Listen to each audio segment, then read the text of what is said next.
This episode had me all over the place, but first things first, I hate to say it, I think that Sincere and Melanie are actually going to survive Casa. Melanie was just way too calm. She wasn't crying or screaming or throwing up or threatening to leave. She was just sitting there being reasonable. And Sincere, he's still a hoe, but don't get me wrong. He's giving diet hoe, low sodium hoe.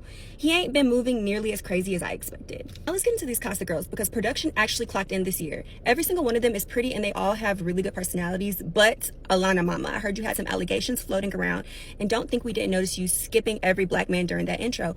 And then you gonna tell Zach that you made out with his brother? Girl, why would you tell that man that? Zach already gives jealous. You missed your chance the second that information left your mouth. Kenzie, baby, it's over. The first words that came out of your man's mouth was basically bye-bye. And right then and there, I knew that relationship was cooked. Now, Anaya, please. Every time the camera pans over to her, she's looking like she just got bad news from the doctor or something. Girl, stand up. It's Casa Amor. There are 12 new men in the building. Why are we spending our vacation crying over one man? Another couple that I think is going to make it out of Casa is Trinity and Bryce. And not because they're soulmates, but because nobody is checking for Bryce. Trinity gives loyal and Bryce just gives present. Let's talk about my favorite bombshell tier. I don't necessarily want her to be with Casey, but I love her energy. She sees a man that she likes and immediately applies pressure. But the biggest plot twist of the entire season is Melanie becoming the voice of reason.